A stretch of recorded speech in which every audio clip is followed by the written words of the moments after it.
اور یہ بات الحمدللہ اسلاف سے چلی آ رہی ہے. ایک مشہور صوفی بزرگ ہیں خواجہ بیدل، فارسی کے شاعر تھے، تو انہوں نے بھی تقریباً یہ بات کہی ہے کہ ستمست اگر ہوست کشد کے بسیر سر و سمندرا تجھے غنچ کم نہ دمی دئی در دل کشا در وہ سمندرا. کہتے ہیں کہ یہ بڑی سطحی بات ہے اور بڑے ظلم کی بات ہے کہ تو سیر کرنے کے لیے باغوں میں اور چمن کے اندر جاتا ہے، سیر کرنے کے لیے، تفریح کرنے کے لیے کہ فلاں باغ بڑا شاندار ہے، اس میں پھول بہت اچھے ہیں، اس میں مناظر بڑے حسین ہیں. ارے اگر تیرے اوپر دل کا باغ کھل جائے تو ساری دنیا کے باغات اور ساری دنیا کے حسین مناظر اس کے آگے ہیٹ ہیں. تو ستمست اگر ہوست کشد کہ بسیر سر و سمندرا تجھے غنچ کم نہ دمی دئی. تو اگر اپنے آپ کا جائزہ لے تو تیری حیثیت جیسے ایک پھول کی کلی ہوتی ہے نا، وہ کلی بند ہوتی ہے اور پھر وہ کھل کر پھول بن جاتی ہے، تو تیرا دل بھی ایک غنچے کی طرح ہے، اس وقت بند ہے، لیکن اگر تو اس کو اللہ تبارک و تعالیٰ کے ذکر سے کھولے گا تو یہ پھول بن جائے گا. تو سر و سمندرا، تو تیری ساری دل جو ہے یہ خود باغات کے اور مناظر کے مقام ہو جائے گا اللہ تبارک و تعالیٰ کے ذکر سے، اس کی فکر سے، اس کی یاد سے. تو جب آدمی اس میں محو ہو جاتا ہے تو اللہ تبارک و تعالیٰ کے فضل و کرم سے ایسا ہو جاتا ہے دیکھنے والے کو پتہ بھی نہیں چلتا. دیکھنے والا دیکھتا ہے کہ یہ کسی اپنے دنیا کے کام میں مصروف ہے اور اس کا رشتہ جڑا ہوا ہوتا ہے اپنے مالک سے. میرے والد ماجد قدس اللہ تعالیٰ سرہ فرماتے ہیں، ہمارے حضرت والد ماجد رحمۃ اللہ علیہ حضرت تھانوی رحمۃ اللہ علیہ کے اس شاخ میں سے تھے، یعنی مرید تو تھے ہی، خلیفہ بھی تھے، لیکن اس شاخ میں سے تھے. اور میں نے جب حضرت والد صاحب رحمۃ اللہ علیہ کی وفات ہو گئی تو میرے استاد سے حضرت مولانا اکبر علی صاحب رحمۃ اللہ علیہ، اللہ تعالیٰ ان کے درجات بلند فرمائے، وہ بھی حضرت تھانوی رحمۃ اللہ علیہ کی خدمت میں حاضر ہوا کرتے تھے، ان کے مجلس میں جایا کرتے تھے. تو جب وفات ہو گئی تو وفات کے بعد وہ تشریف لائے، تو اس وقت حضرت مولانا اکبر علی صاحب رحمۃ اللہ علیہ نے کہا کہ میں آج تمہیں ایک چیز دکھاتا ہوں جو شاید تمہیں پہلے معلوم نہ ہو. وہ یہ کہ میں تمہیں وہ ہیئت کر کے دکھاتا ہوں جس ہیئت سے آپ کے والد حضرت تھانوی رحمۃ اللہ علیہ کی مجلس میں بیٹھا کرتے تھے. تو انہوں نے باقاعدہ نقل اتار کر بتایا اور اس طرح بتایا کہ اب میں بھی اس کے نقل نہیں اتار سکتا کہ وہ اس طرح بیٹھتے تھے محویت کے عالم میں کہ چہرے کے اوپر ایک حیرت اور ایک شوق اور ایک عجیب و غریب جیسے مجذوبانہ سی کیفیت ہوتی ہے اس طرح کہ حضرت کو چہرے کو تکتے رہتے تھے، باتیں سنتے رہتے تھے، اور ایسے کر کے انہوں نے منظر دکھایا کہ یہ ان کے عشق کا عالم تھا حضرت تھانوی رحمۃ اللہ علیہ سے. اللہ تعالیٰ ان کے درجات بلند فرمائے، دونوں کے طرح درجات بلند فرمائے. تو وہ ایک ایک چیز کو حضرت کی دیکھتے تھے، کس طرح عمل کر رہے ہیں، کس طرح بات کر رہے ہیں، کس طرح. تو ایک مرتبہ فرماتے ہیں میرے والد رحمۃ اللہ علیہ، فرماتے ہیں کہ میں خانقاہ سے حضرت کے گھر جا رہا تھا حضرت کے ساتھ.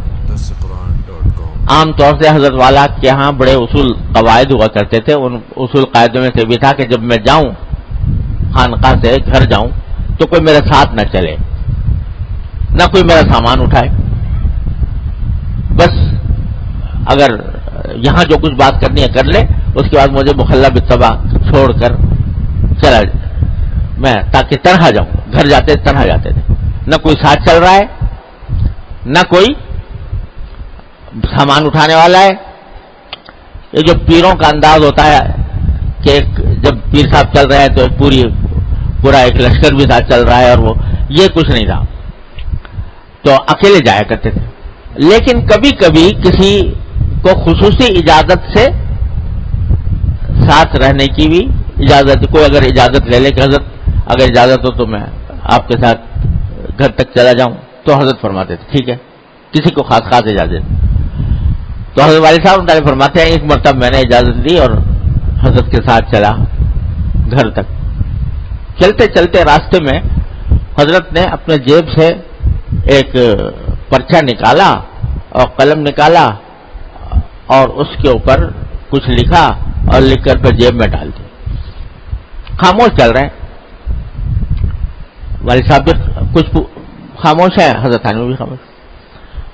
اور اسی سے یہ بھی پتہ چلتا ہے کہ اللہ والوں کے ساتھ خاموش رہنے میں بھی اللہ تعالیٰ فائدہ پہنچا دیتے ہیں. دینے والے تو وہ ہیں, کوئی شیخ کیا دے سکتا ہے, کوئی استاد کیا دے سکتا ہے, لیکن جب کوئی بندہ طلب کے ساتھ کسی اللہ والے کے ساتھ بیٹھتا ہے یا چلتا ہے تو خاموشی میں بھی اللہ تعالیٰ عطا فرما دیتا. خیر, تو چل رہے تھے, خاموش تھے. جب یہ کام کیا تو پوچھا مولوی شفیع,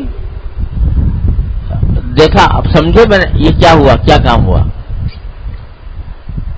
تو حضرت والد صاحب عرض کیا کہ حضرت فرما دیں کیا بات ہے. تو فرمایا کہ میں نے دل اور دماغ کا بوجھ کاغذ پر منتقل کر دیا. یعنی ایک کام یاد آیا تھا کہ یہ کام کرانا ہے, کسی وقت کرنا ہے یا کرانا ہے, تو وہ دماغ میں تھا, دل میں تھا, اس کو میں نے کاغذ پر منتقل کر کے رکھ دیا. یعنی اگر یہ نہ لکھتا تو دماغ پر وہ چکر لگاتا رہتا اور دل میں چکر لگاتا رہتا کہ فلاں وقت یہ کام کرنا ہے, فلاں وقت یہ کام کرنا ہے, تو اس کو میں نے کاغذ پر منتقل کر دیا. پھر فرمایا کہ دل تو اللہ میاں نے ایک ہی کے لیے بنایا ہے, دل تو ایک ہی کے لیے بنایا ہے. اس میں یہ مختلف قسم کے خیالات اور مختلف قسم کے افکار جو ہیں یہ اس کے رہزن ہیں, دل کے لیے رہزن ہے. لہذا میں نے اس کو اس طرح منتقل کر, دل تو ایک ہی کے لیے بنایا ہے, دل اسی طرف مشغول ہونا چاہیے. تو یہ سکھا دیا کہ چلتے پھرتے بھی اگرچہ خاموش ہے, بظاہر ذکر بھی نہیں زبان سے ہو رہا, لیکن دل مصروف ہے اللہ تبارک و تعالیٰ کے ساتھ, اس کی نعمتوں کے استحضار میں, اس کے اوپر شکر ادا کرنے میں, اپنی حاجات اس کے سامنے پیش کرنے میں, اس کے جلال و جمال میں, اس کے جلال و جمال میں دل مصروف ہے. اور پھر حضرت والد صاحب رحمۃ اللہ کا شعر یاد آ گیا. اسی مفہوم کا شعر حضرت والد صاحب, خود حضرت والد صاحب رحمۃ اللہ کا اپنا شعر ہے, بڑا عجیب شعر, کہ تیرا جلال تیرا جمال ہے, تیرا خیال ہے تو ہے, تیرا جمال ہے تیرا خیال ہے تو ہے, مجھے یہ فرصت کاوش کا کیا ہوں میں, مجھے یہ فرصت کاوش کہاں کہ کیا ہوں میں, تیرا جمال ہے تیرا خیال ہے تو ہے, مجھے یہ فرصت کاوش کہاں کہ کیا ہوں میں. جب یہ کیفیت ہو جاتی ہے تو اللہ تبارک و تعالیٰ اپنے فضل و کرم سے ہم سب کو اپنے رحمت سے عطا فرما دے. تو دیکھنے میں بظاہر دیکھنے والا سمجھے گا کہ یہ کوئی نہ عبادت ہو رہی ہے نہ کوئی کام ہو رہا ہے, لیکن دل مشغول ہے اللہ تبارک و تعالیٰ کے ذکر میں, اس کے فکر میں, اس کے جلال میں, اس کے جمال میں, اس کی کبریائی میں, اس کی نعمتوں میں, اس کے انداز عطا میں دل مشغول ہے. تو میں نے اپنے حضرت شیخ حضرت عارف قدس اللہ تعالیٰ سرہ سے سنا, فرماتے تھے کہ ایک مرتبہ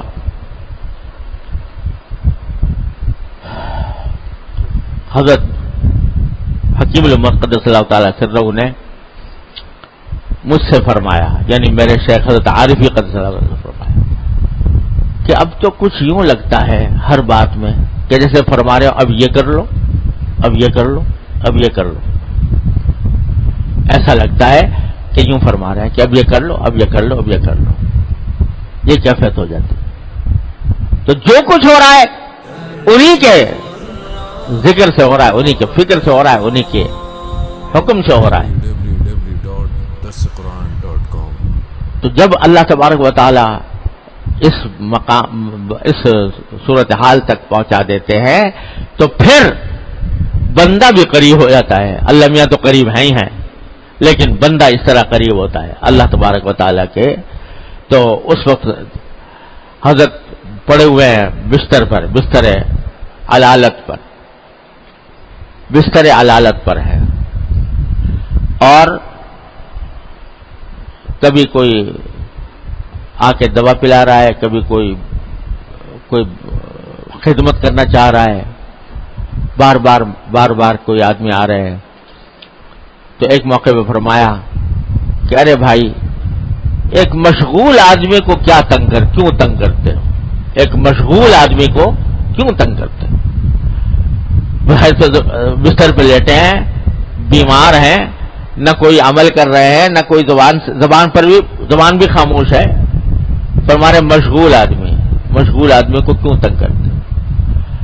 تو یہ شغل اللہ تبارک و تعالیٰ اپنے فضل و کرم سے عطا فرما دے کہ تیرا جلال مال ہے، تیرا خیال ہے، تو ہے، مجھے یہ فرصت کاوش کہاں کہ کیا ہوں میں.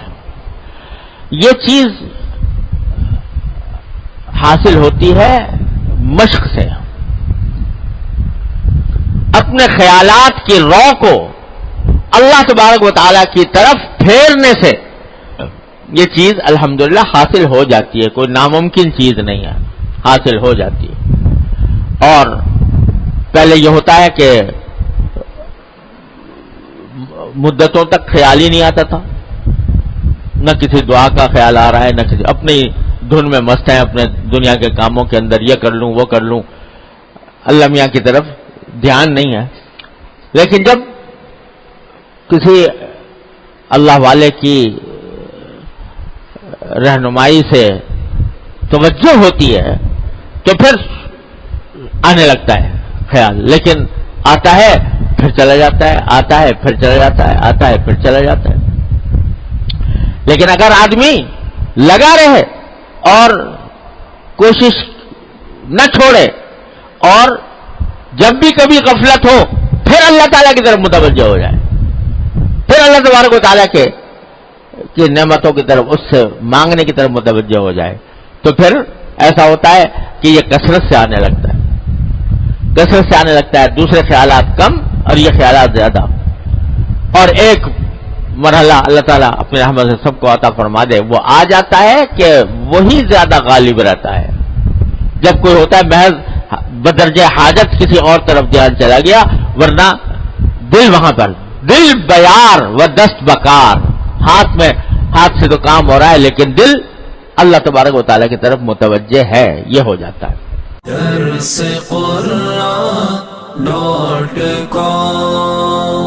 www.darsequran.com